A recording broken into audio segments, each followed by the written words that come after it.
It's their big concession is they stop fighting and they don't take any more land.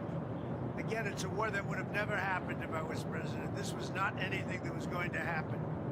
This happened because of stupidity. It's too bad. Mr. President, so if Witkoff is going to Russia next week, does that mean that Thanksgiving deadline doesn't stand anymore for Ukraine to agree? We're going to see what happens. They set up a date, and the date is going to be sometime in the very near future. Do you have a new deadline for a deal? No, I don't have a deadline. I just, you know what the deadline for me is? When it's over. And I think everybody's tired of fighting at this moment. They're losing too many people. Have you heard this audio that Bloomberg has of Witkoff coaching the Russians on how to appeal to you? Well, I haven't heard it, no, but that's a standard thing, you know, because he's got to sell this to Ukraine. He's got to sell Ukraine to Russia. That's what a deal maker does. You got to say, look, they want this. You've got to convince them with this. You know, that's a very standard form of negotiation. I haven't heard it, but I heard it was standard negotiation. And I would imagine he's saying the same thing to Ukraine, because each party has to give and take. So you're not worried that he's too pro-Russian?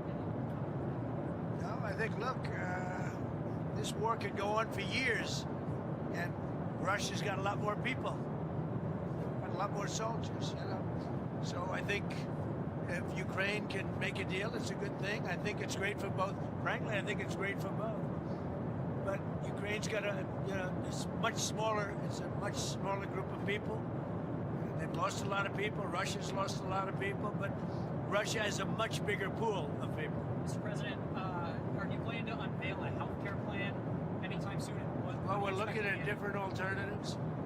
I mean, I like my plan the best. Don't give any money to the insurance companies. Give it to the people directly. Let them go out and buy their own health care plan. And we're looking at that, if that can work. We're looking at that. That's sort of taken off. That's what I like. Don't give the money to the insurance companies.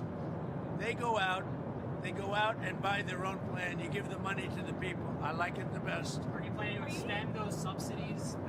I'd rather not. Somebody said I want to extend them for 2 years. I don't want to extend them for 2 years. I'd rather not extend them at all. Will you do it? It may be some kind of an extension may be necessary to get something else done, because the Unaffordable Care Act has been a disaster. It's a disaster. And I said it was when it first got put in. Unfortunately, we lost a couple of Republican votes, and the Democrats voted for it. It's a Democrat plan. And the premiums are going up, and it's the Democrats' fault.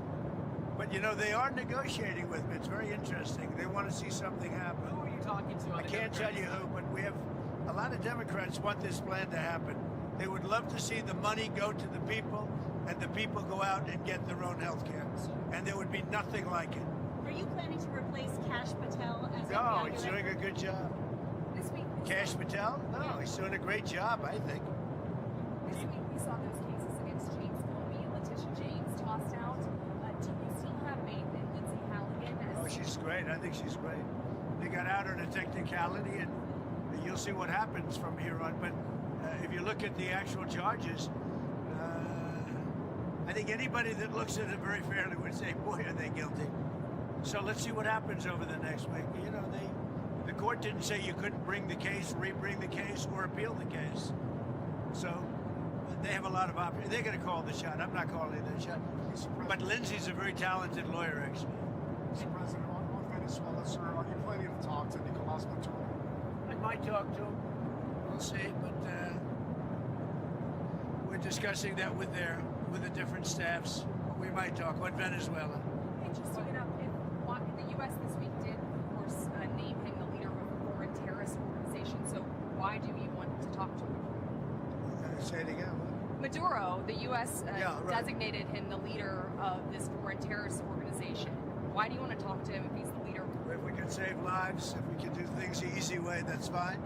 And if we have to do it the hard way, that's fine too. Mr. President, What's do the you have any goal? reaction? If you carry Well, I'm out not going to tell you what the goal is. You should probably know what the goal is, but they've caused a lot of problem, and they've sent millions of people into our country. They were probably the biggest abuser with Tren de Aragua and all the others that they sent in, the drug dealers, the drug lords, the people that they sent in, the jailbirds. They opened their jails and prisons and dumped them into the United States. And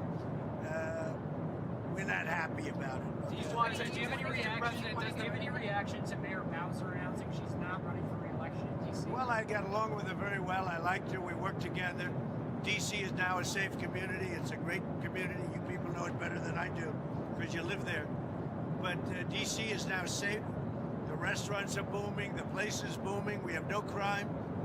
And we did that all in a period of 3 or 4 weeks and then made it better and better and better. And now we're setting new records. I mean, literally, it's as safe as there is anywhere in the country now. And if you go back a year, it was a very unsafe place. Before I got here, DC was a very unsafe, and it's our capital. We have to make it safe. We're doing really well in Memphis, Tennessee, and we're doing well in other places. The one that is really troubling is what's happening in Chicago. The crime, it's a potentially great city again, but the governor has totally lost control. That's where you had the young lady burned. It's where you had a lot of killings over the last very short period of time. Killings.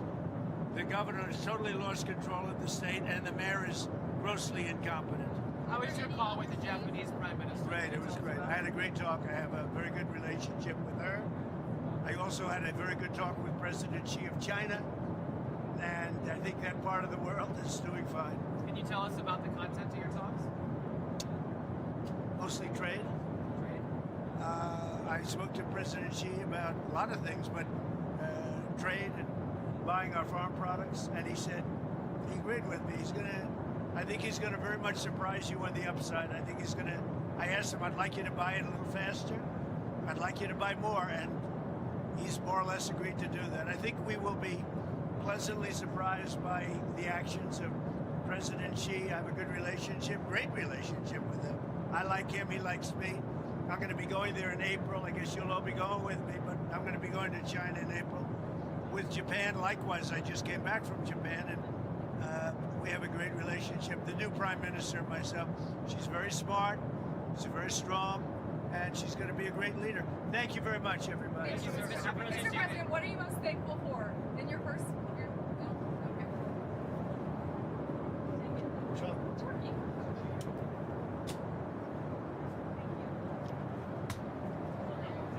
Times. Sorry if I bumped into you a couple times.